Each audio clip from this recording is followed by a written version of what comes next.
Oke guys, welcome back to Crypto Indonesia bersama gue Toshi, di mana kita akan membahas segala sesuatu yang berhubungan dengan cryptocurrency dan blockchain.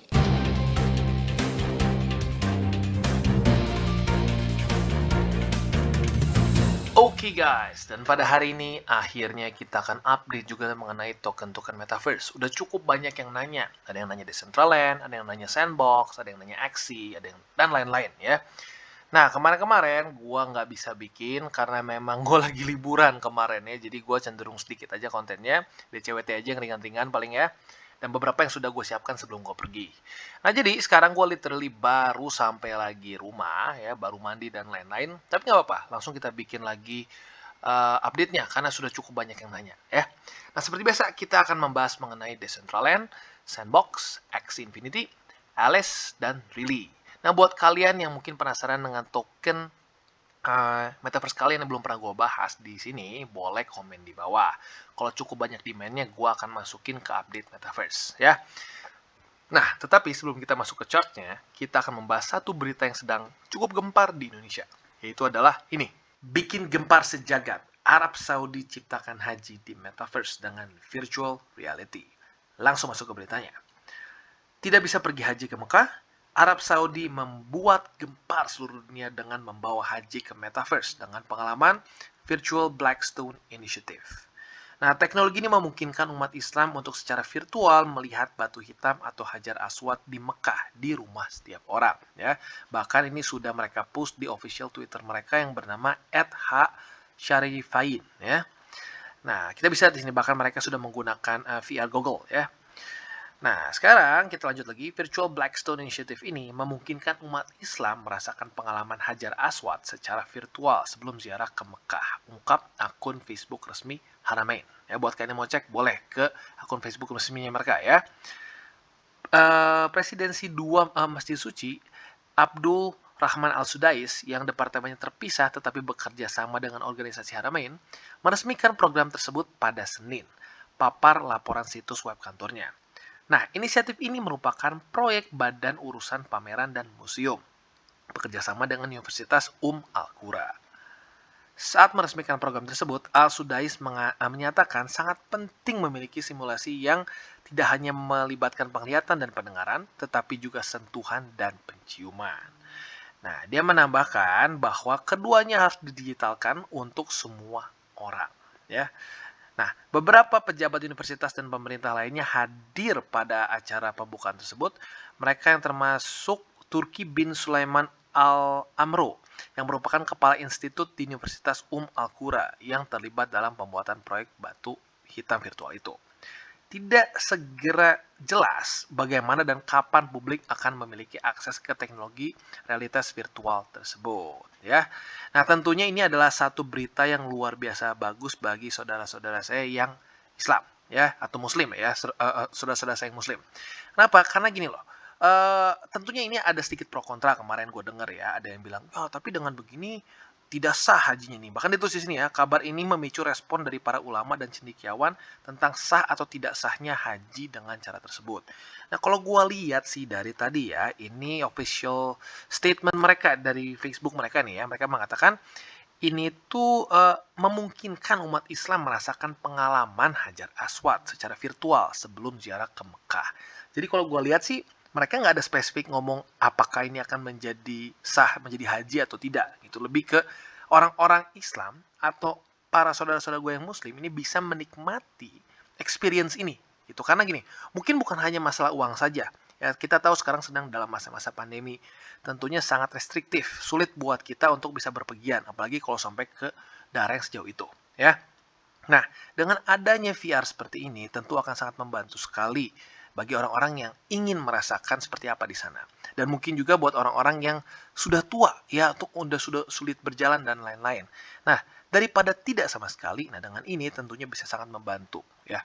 Jadi kurang lebih seperti itu, dan gue senang banget ya, teknologi VR ini bisa sangat kepake untuk berbagai macam hal. Ya, jadi ya it's very cool menurut gue, very cool. Oke, dan kita balik ke charting. Ya, basically Decentraland sejak Januari akhir ya, dia menemukan support di MA200 di sini dan mulai naik lagi, dan setelah itu basically dia terus tembus resisten ya. MA20 dan 50 cenderung tembus dengan gampang ya. Pada tanggal 31 Januari dia tembus dan close di atas MA20 untuk pertama kali. Ada sedikit pullback ya dan dia menjadikan 20 menjadi support. Dan lanjut lagi sampai tanggal 5 Februari dia menembus MA50. Nah, sekarang mungkin yang menjadi pertanyaan kalian ya, Bang, beli di mana nih? Ya, seperti biasa, itu pertanyaan paling menarik. Nah, sebelum masuk ke situ sebenarnya gue ingin menunjukkan nih satu movement yang cukup penting. Kenapa? Karena terakhir kali si Mana atau Decentraland ini mencoba untuk menembus 50, yang terjadi adalah seperti ini ya. Dia berhasil tembus sehari, lalu di hari ketiga, boom, terus tembus ke bawah dan sudah setelah itu dia terus turun sampai menemukan MA200 di sini ya. Nah, jadi ini not bad ya, dia sudah berapa hari nih? 1, 2, 3, 4, 5. Sudah 5 hari di atas MA50. Nah, itu pertanda yang cukup baik ya. Dan RSI ya jujurnya nyaris overbought, tapi nggak sampai overbought ya. So masih oke. Nah, jadi seperti yang kalian bisa lihat, kalau buat yang sudah sering ngikutin DCWT pasti tahu kemungkinan besar gua akan suruh pasang buy limit di mana. Ya, atau mungkin lebih tepatnya menyarankan pasang buy limit di mana ya. Yaitu adalah di MA50 bagi kalian yang lebih cenderung konservatif ya. Tepatnya di berapa? Di $2 lebih 94 sen. Kenapa? Karena baik lagi ya, saat satu aset menembus resisten cukup kuat, dan kita bisa lihat terakhir 50 itu cukup kuat ya.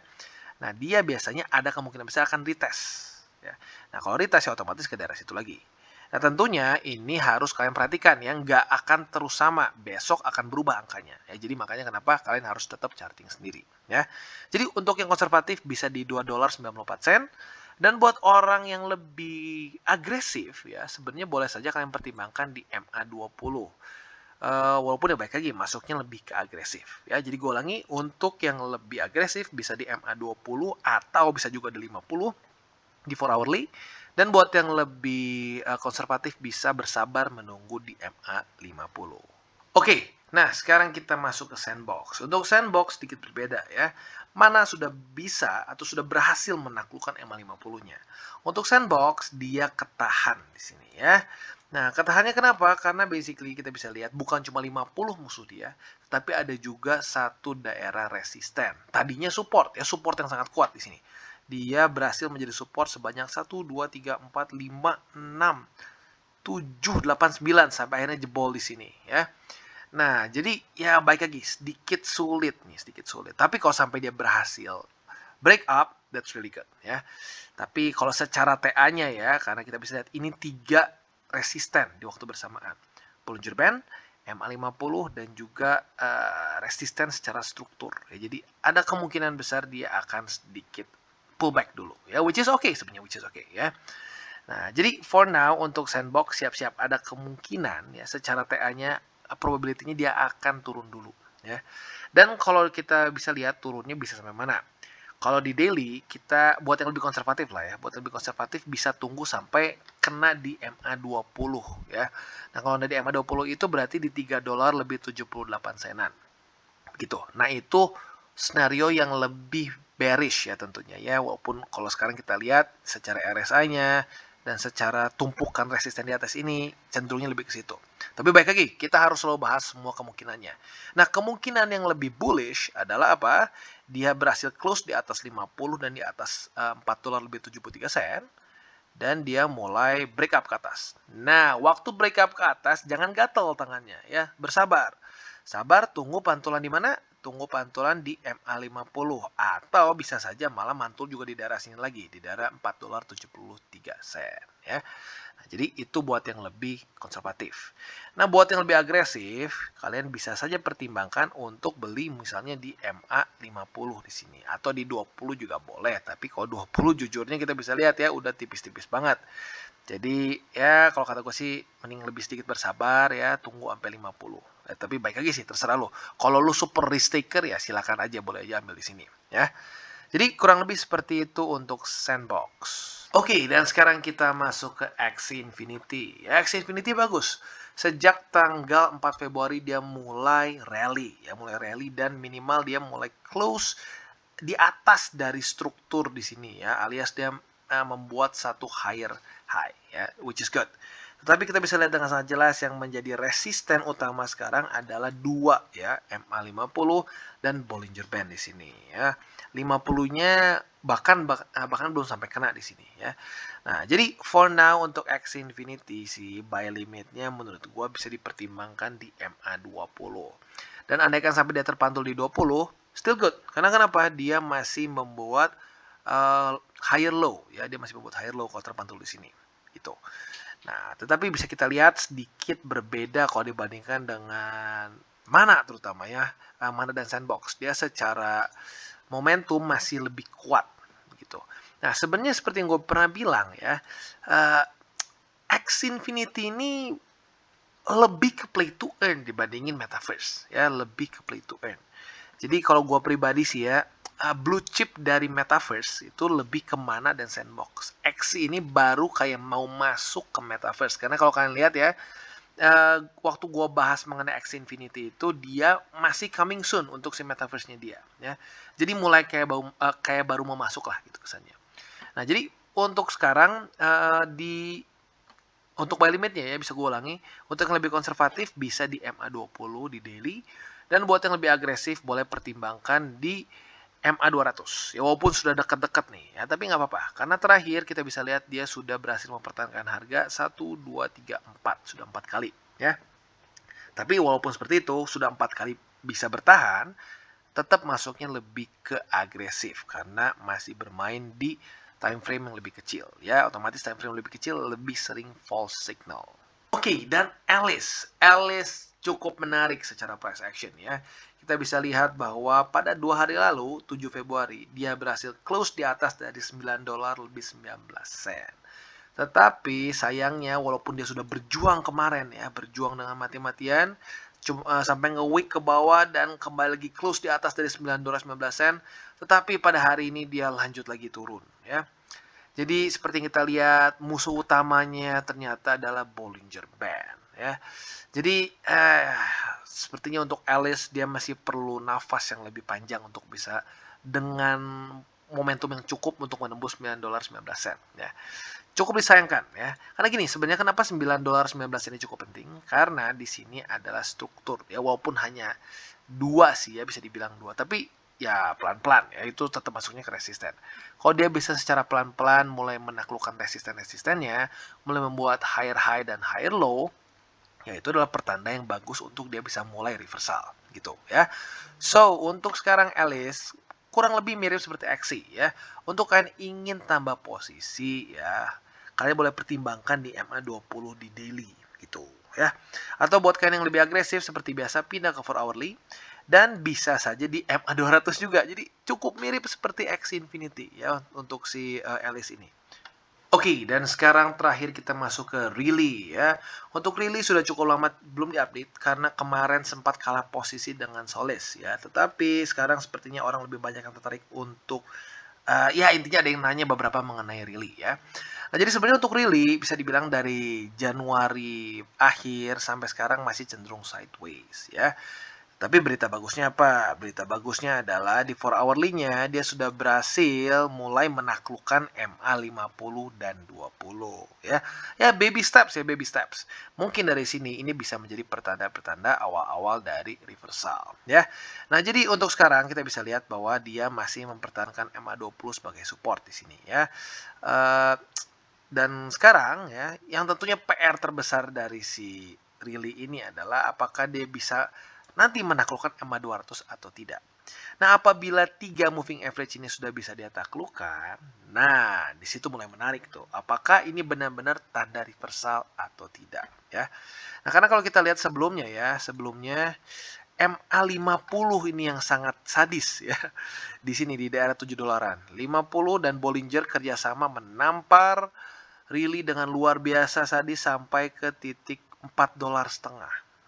Nah, sejak dari $4,5 ini ya sideways terus ya, sideways terus sampai sekarang akhirnya mulai ada tanda-tanda kehidupan lagi dan dia mulai berhasil menaklukkan kedua MA itu ya.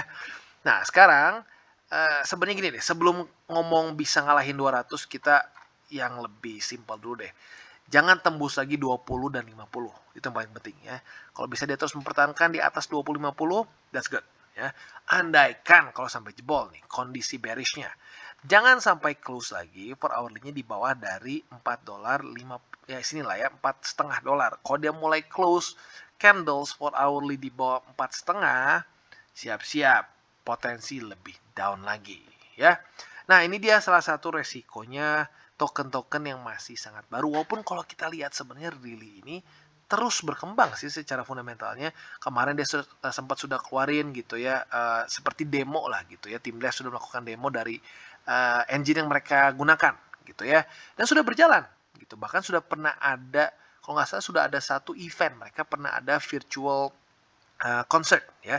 Tapi baik lagi ya, dengan satu aset yang market cap-nya cenderung kecil, apalagi untuk really itu nyaris masuk ke micro cap ya, karena masih kecil lah kalau kita lihat secara si market cap-nya.